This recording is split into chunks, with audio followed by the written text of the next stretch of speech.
Vande Mataram foundation Telangana రాష్ట్ర ప్రభుత్వ పరిధిలో నడుస్తున్న పాఠశాలలో రాణించిన ప్రతిభ కలిగిన 10/10 మార్కులు సాధించిన విద్యార్థులను ఈరోజు రాష్ట్ర స్థాయిలో రవీంద్ర భారతికి ఆహ్వానించి వారిలో ఉన్న ప్రతిభను, వారిలో ఉన్న పట్టుదలను ఈ వేదిక ద్వారా లక్షలాది మంది విద్యార్థులకు ఒక స్ఫూర్తినివ్వాలన్న ఆలోచనతో ప్రభుత్వ పాఠశాలల్లో ఉన్న విద్యార్థులు రాణించగలరు అని చెప్పడానికి కార్యక్రమాన్ని ఏర్పాటు చేసి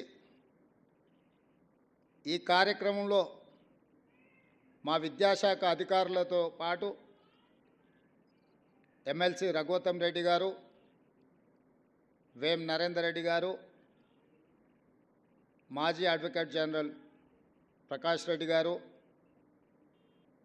ఇతర పెద్దలందరూ, విద్యార్థుల తల్లిదండ్రులందరూ ఈ కార్యక్రమంలో పాల్గొని ప్రభుత్వ పాఠశాలలో ఎవరికంటే తీసిపోవు అవకాశం వస్తే తమ ప్రతిభను ప్రదర్శించగలరని నిరూపించినందుకు ఈ కార్యక్రమాన్ని ఏర్పాటు చేసిన వందే మాతరం ఫౌండేషన్ రవీందర్ గారికి, మాధవ్ రెడ్డి గారికి మనస్ఫూర్తిగా అభినందనలు తెలియజేస్తున్నాను.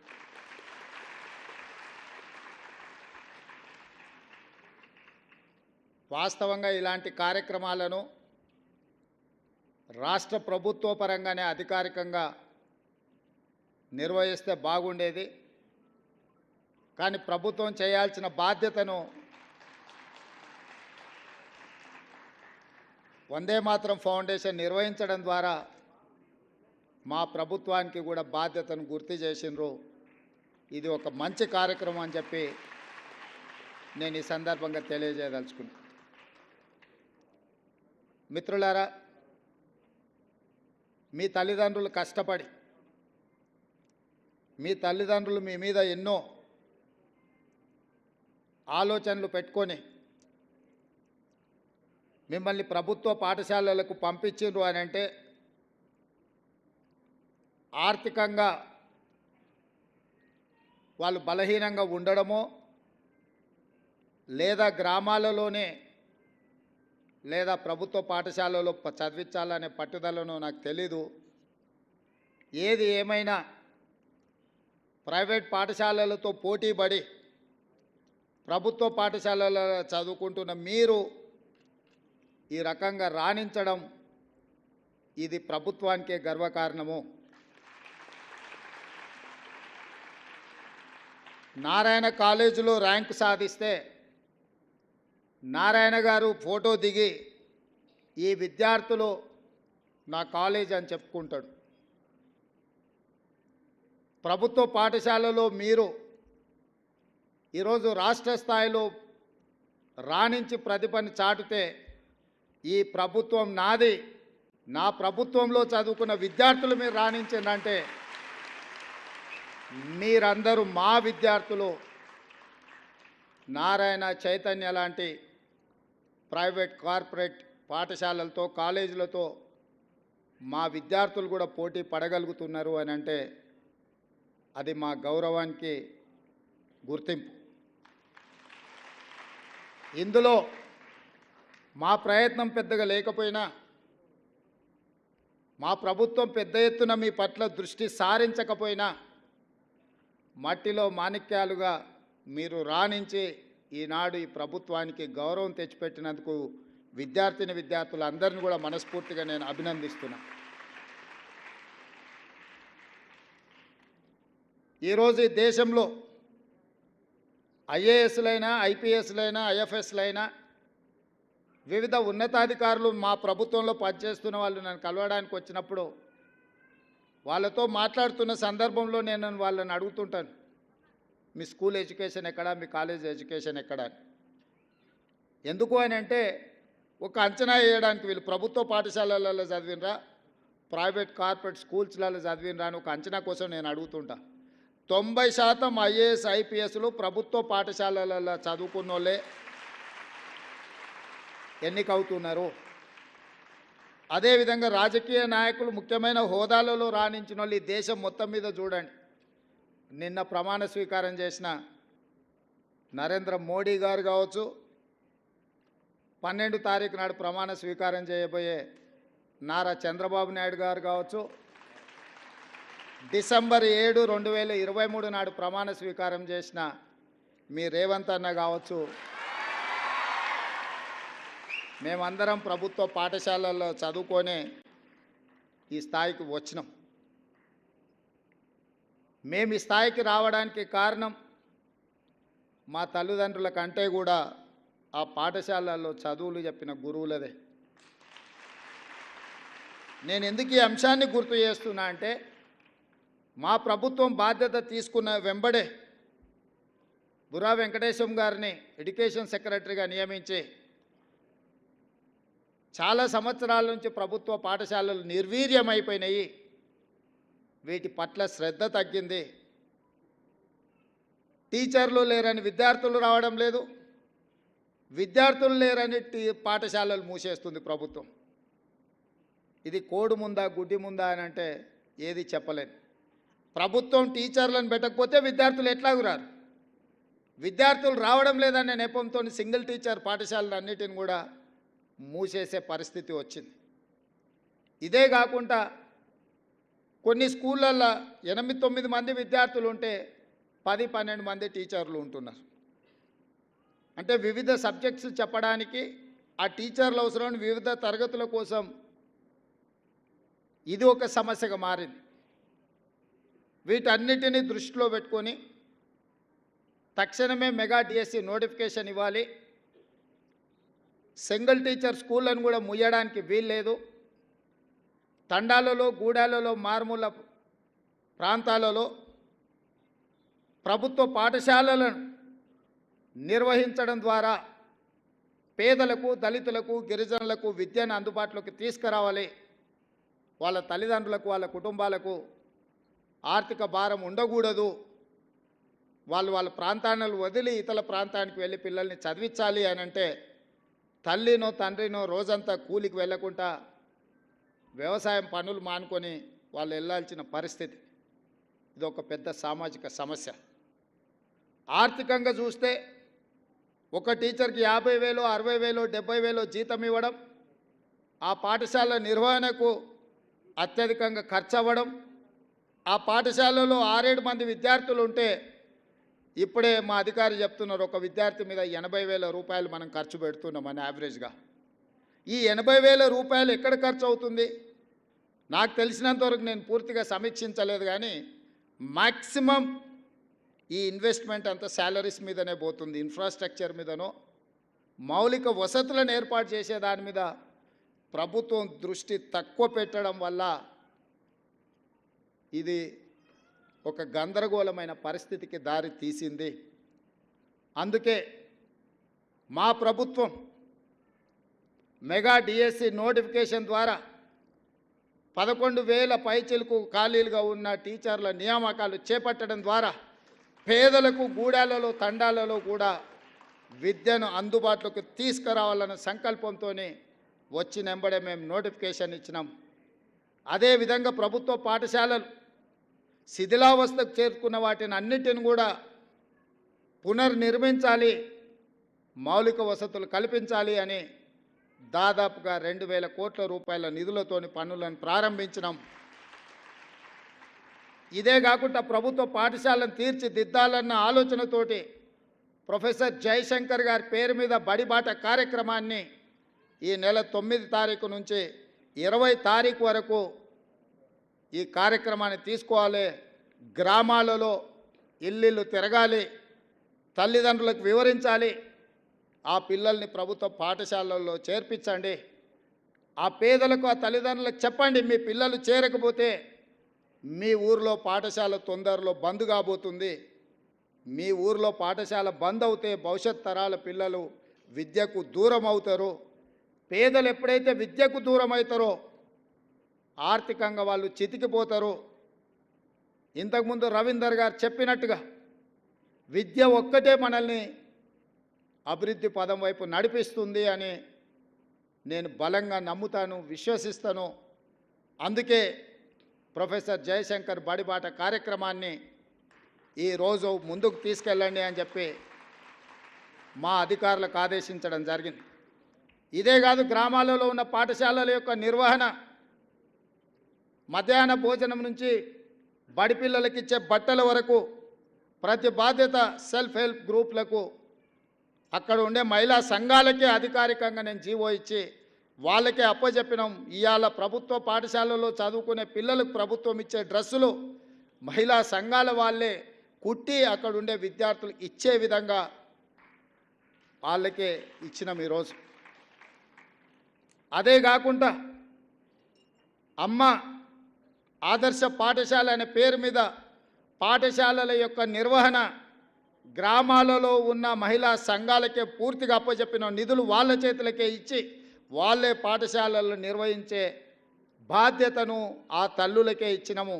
ఎందుకంటే మహిళా సంఘాలలో సభ్యులుగా ఉన్నారు అంటే వాళ్ళు గ్రామంలో ఉంటారు.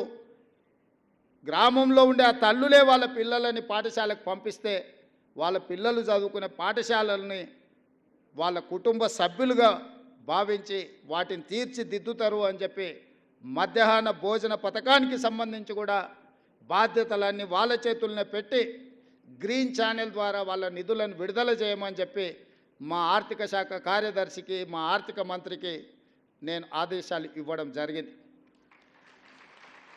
ఇవన్నీ ఎందుకు చెప్తున్నా అంటే గ్రామీణ ప్రాంతం నుంచి వచ్చిన నాకు ప్రభుత్వ పాఠశాల యొక్క విలువ తెలుసు. ఈ ప్రభుత్వ పాఠశాల ద్వారా ఈ తెలంగాణ రాష్ట్రాన్ని పునర్నిర్మించాలన్న ఆలోచన, సంకల్పం మా ప్రభుత్వానికి ఉంది. అందుకే ఈ విధానాలన్నిటిని కూడా మేము సమీక్షించుకొని ముందుకెళ్తున్నాం. ఇంతకుముందే వస్తున్నప్పుడు ఇక్కడే మిత్రుడు వందే మాత్రం ఫౌండేషన్లో క్రియాశీలక పాత్ర పోషిస్తున్న మాధవ్ ఇంకొక మాట చెప్పిండు నాకు, సెమీ రెసిడెన్షియల్ విధానాన్ని మీ ప్రభుత్వం తీసుకుంటే బాగుంటుంది అని. నేను అడిగిన సెమీ రెసిడెన్షియల్ అంటే ఏంది అని. అంటే ఉదయం బ్రేక్ఫాస్ట్, మధ్యాహ్నం లంచ్తో పాటు ఈవినింగ్ కూడా స్నాక్స్ ఇస్తే పిల్లలు పాఠశాలలో తల్లిదండ్రులు వచ్చి వాళ్ళు పని మీద పోయి వాళ్ళకు భోజనం పెట్టాలన్నా టిఫిన్ పెట్టాలన్నా ఇబ్బంది అవుతుంది. కాబట్టి ప్రభుత్వం ఆ బాధ్యతను తీసుకుంటే బాగుంటుంది అని. ఆ సూచనను తప్పకుండా మా ప్రభుత్వం పరిగణలోకి తీసుకుంటుంది, పరిశీలిస్తుంది. ఇదే కాకుండా ఒక స్టడీ రిపోర్ట్ నేను నిన్నమన్న చూసిన, ఇంకా దాన్ని లోతుగా విశ్లేషించేది ఉన్నది. కానీ ఇంతమంది విద్యార్థులు వాళ్ళ తల్లిదండ్రులని వేదిక మీద నేను పంచుకోవాలని అనుకుంటున్నా. ఈ మధ్యకాలంలో మన తెలంగాణ రాష్ట్రంలో చాలా వరకు రెసిడెన్షియల్ స్కూల్స్ వచ్చినాయి. రెసిడెన్షియల్ స్కూల్స్ ఒక రకంగా విద్యను పెంచడానికి పనికొచ్చినా ఈ రెసిడెన్షియల్ స్కూల్స్ పిల్లల్ని చిన్న వయసులోనే పాఠశాల ఈ రెసిడెన్షియల్ స్కూల్స్ చేర్చడం ద్వారా తల్లిదండ్రుల మధ్యలో ఉన్న కుటుంబ సంబంధాలు బలహీనపడుతున్నాయని చెప్పి ఒక స్టడీ రిపోర్ట్ వచ్చింది. అమ్మ ఒడినే ప్రథమ పాఠశాల. అమ్మ ఒడిలోనే చాలా నేర్చుకోవడానికి అవకాశం ఉంటుంది. రెసిడెన్షియల్ స్కూల్స్ వల్ల, వాళ్ళ పేదరికం వల్ల అమ్మ ఒడిలో ఉండి సొంత గ్రామంలో ప్రభుత్వ పాఠశాలలో చదువుకోవాల్సిన విద్యార్థులు రెసిడెన్షియల్ స్కూల్స్లో జాయిన్ అయ్యి దూరానికి వెళ్ళినప్పుడు కుటుంబ సంబంధాలు, కుటుంబ బాంధవ్యాలు బలహీనపడుతున్నాయని ఒక స్టడీ రిపోర్ట్ వచ్చింది. ఇది భవిష్యత్తులో పెద్ద సామాజిక సమస్యగా మారడానికి కూడా అవకాశం ఉంది. కాబట్టి ఇక్కడ ప్రభుత్వం ఖచ్చితంగా రెసిడెన్షియల్ స్కూల్స్ని ఒక ప్రక్కన ప్రోత్సహిస్తూనే గ్రామాలలో ఉండే పాఠశాలల పట్ల నిర్లక్ష్యం వహించొద్దు. కొంతకాలం తర్వాత ఇది సామాజిక రుగ్మతగా, సామాజిక సమస్యగా పరిణమిస్తుంది. కాబట్టి ఖచ్చితంగా గ్రామాలలో ఉండి తల్లిదండ్రుల దగ్గర పెరుగుతూ ప్రభుత్వ పాఠశాలలో చదువుకోవడానికి అవసరమైన వెసులుబాటు, వసతులను కల్పించాల్సిన బాధ్యత ఏ ప్రభుత్వం వచ్చినా వాళ్ళ మీద ఉంటుంది. మా ప్రభుత్వం తప్పకుండా బాధ్యత నెరవేరుస్తుంది అని చెప్పి మీ ముందు నేను చెప్పదలుచుకున్నాను. ఎక్కడైనా మనం పెట్టే నిధులు ఖర్చు కావచ్చేమో కానీ విద్య మీద పెట్టే నిధులు పెట్టుబడి. ఇవాళ విద్య మీద ప్రభుత్వ పాఠశాలలో చదువుకున్న ఐఐటీలు చదువుకున్న వాళ్ళు, ఐటీ నిపుణులు దేశ విదేశాలలో రాణించి వాళ్ళు లక్షల కోట్ల రూపాయలు సంపాదించి ఆ సంపదను మళ్ళీ మన ప్రాంతాలకు, మన గ్రామాలకు పంపుతున్నారు అని అంటే మనం పెట్టిన పెట్టుబడి లాభాలతో తిరిగి వస్తుంది. విద్య మీద పెట్టే పెట్టుబడి, దీన్ని నేను సంపూర్ణంగా నమ్ముతాను. అందుకే ఈరోజు మీ కార్యక్రమానికి ఇతర ఏదో కార్యక్రమాలు ఉన్నా ఈ విద్యార్థులను కలవడం కోసం నిన్న ఢిల్లీలో ఉండే, యాక్చువల్గా మీ దగ్గరికి నిన్ననే రావాల్సి ఉండే, కొన్ని ప్రత్యేకమైన పరిస్థితుల వల్ల మిమ్మల్ని కలవడానికి నేను అవకాశం లేకపోయినా మా అధికారులకు ఆదేశించి ఈరోజు పెట్టండి, తప్పకుండా ఈ ప్రభుత్వ పాఠశాలలో చదువుకున్న విద్యార్థులను కలవడం ద్వారా నాకు మీ అందరితో కలిసే అవకాశం, మీ అందరినీ ప్రోత్సహించడానికి నాకు ఒక స్ఫూర్తి ఉంటుంది. అదేవిధంగా మా ప్రభుత్వం చేపడుతున్న చర్యల్ని కూడా మీ ద్వారా ప్రజలకు వివరించాలన్న ఆలోచన నాకు ఉండే. తప్పకుండా భవిష్యత్తులో ఈరోజు సిలబస్ ఎప్పుడో తయారు చేసుకుంటే కొన్ని సంవత్సరాల కొద్దీ అదే సిలబస్ ఉండడం వల్ల ప్రస్తుత మారిన కాలమాన పరిస్థితుల్లో ఆ సిలబస్ అనేది కూడా కొంత ఇర్రిలవెంట్ అవుతుంది. అందుకే మా ప్రభుత్వం స్పష్టమైన నిర్ణయం తీసుకున్నది, విద్యా కమిషన్ అపాయింట్ చేయాలని. విద్యా కమిషన్ ద్వారా మీ అవసరాలు ఎప్పటికప్పుడు, ఎట్లయితే మైనారిటీ కమిషన్, ఎట్లయితే మహిళా కమిషన్ అపాయింట్ చేసి ఎప్పటికప్పుడు వాళ్ళ సమస్యల్ని ఫిర్యాదు చేసుకోవడానికి ఒక అవకాశం కల్పించి ఆ సమస్యల్ని పరిష్కరించడానికి ఎట్లయితే కమిషన్స్ ప్రభుత్వాలకు రికమెండేషన్స్ ఇచ్చి ఆ ప్రభుత్వాల సమస్యలు పరిష్కరిస్తున్నాయో, మా ప్రభుత్వం స్పష్టంగా 2 ప్రాంతాలను ప్రత్యేకంగా గుర్తించింది. 1 విద్య, 2 వ్యవసాయం. తొందరలోనే విద్యా కమిషన్ అపాయింట్ చేయడం ద్వారా నిరంతరం మీ సమస్యల్ని పర్యవేక్షిస్తూ మీ సమస్యల పరిష్కారం కోసం పాటుపడడానికి ఒక నిరంతరం పనిచేసే వ్యవస్థను ఏర్పాటు చేయాలని మా ప్రభుత్వం నిర్ణయం తీసుకున్నది. అదేవిధంగా వ్యవసాయ కమిషన్ను కూడా మేము ఏర్పాటు చేయబోతున్నాం.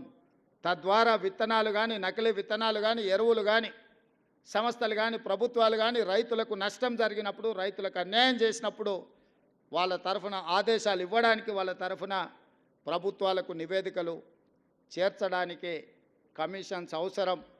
ఈ విద్యా కమిషన్ని, అదేవిధంగా వ్యవసాయ కమిషన్ని ప్రాధాన్యతతో తీసుకొని మా ప్రభుత్వం వీటిని ఎస్టాబ్లిష్ చేస్తుంది. తద్వారా నిరంతరం ప్రభుత్వ పాఠశాలల్ని పర్యవేక్షించే ఒక వ్యవస్థను ఏర్పాటు చేసి ప్రభుత్వ పాఠశాలల్ని పునర్నిర్మించడం ద్వారా ఈ తెలంగాణ సమాజాన్ని మళ్ళీ పునరంకితం చేస్తూ పునర్నిర్మించాలన్న ఆలోచన మా ప్రభుత్వానికి ఉన్నది. మా ప్రభుత్వానికి భేషజాలు లేవు.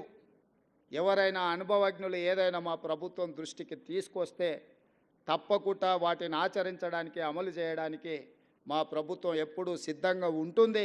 అన్నీ మాకు తెలుసన్న ఆలోచన మా ప్రభుత్వానికి లేదు. ఎవరైనా ఇందులో ప్రత్యేకంగా స్టడీ చేసిన రిపోర్ట్స్ కానీ, నివేదికలు కానీ, సజెషన్స్ కానీ మా ప్రభుత్వానికి ఏమి ఇవ్వాలనుకున్నా ఎల్లవేళలా మా అధికారులు అందుబాటులో ఉంటారు. మా అధికారుల దృష్టికి తీసుకొస్తే నేను కూడా వాళ్ళు సూచించిన వ్యక్తులను, సంస్థల్ని కలవడానికి నాకు ఎలాంటి అభ్యంతరం లేదు. అందుకే ఈరోజు మిమ్మల్ని అందరినీ ప్రత్యేకంగా కలిసిన సందర్భంగా నాకు చాలా సంతోషం అనిపించింది. ప్రభుత్వ పాఠశాలల్లో కూడా ప్రతిభ కలిగిన విద్యార్థులు ఉన్నారంటే మీ విద్యార్థులు, మా ప్రభుత్వం తరఫున ఈ రాష్ట్రానికి గౌరవం తెచ్చిన విద్యార్థులు, మళ్ళొకసారి విద్యార్థులకు ఇక్కడికి వచ్చిన 230 మంది అనుకుంటాను విద్యార్థులు ఇక్కడికి వచ్చిండ్రు. మీకు అందరికీ మనస్ఫూర్తిగా అభినందనలు తెలియజేస్తూ, ఇంతకుముందు ఫ్రీ అడ్మిషన్ అనేది అన్నారు, మరి అది ఇంటర్వ్యూసా ఫ్రీనా నాకు అర్థం కాలే. మా బుర్రా వెంకటేశం గారికి నేను ఆదేశాలు ఇస్తున్నా, ఈ 10/10 వచ్చిన విద్యార్థులకు ఫ్రీ అడ్మిషన్స్ కావాలని వాళ్ళు ఒక సూచన చేసిండ్రు. అదేందో నోట్ చేసుకొని వాళ్ళ ఫీ గవర్నమెంట్ పే చేయాలన్నా మాకు అభ్యంతరం లేదు. రెసిడెన్షియల్ కాలేజీలలో వాళ్ళ అడ్మిషన్లైనా తక్షణమే ఆ అడ్మిషన్స్ ఎట్లా వాళ్ళకి ఇప్పించాలనో మా సెక్రటరీ గారు ఇమ్మీడియట్గా దాని మీద దృష్టి పెట్టాలి. భవిష్యత్తులో కూడా ఈరోజు 10/10 సాధించిన విద్యార్థులకు నా సూచన, మళ్ళీ ఇంటర్మీడియట్లో కూడా స్టేట్ ర్యాంక్స్ తీసుకొని రావాలి.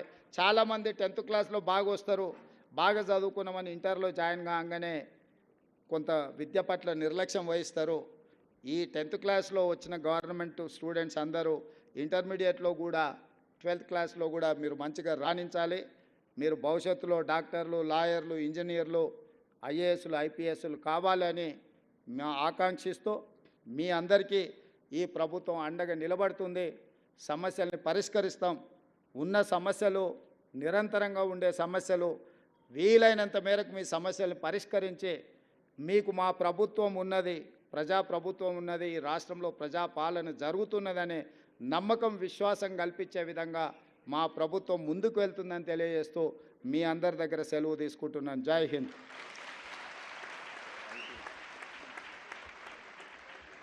Thank you.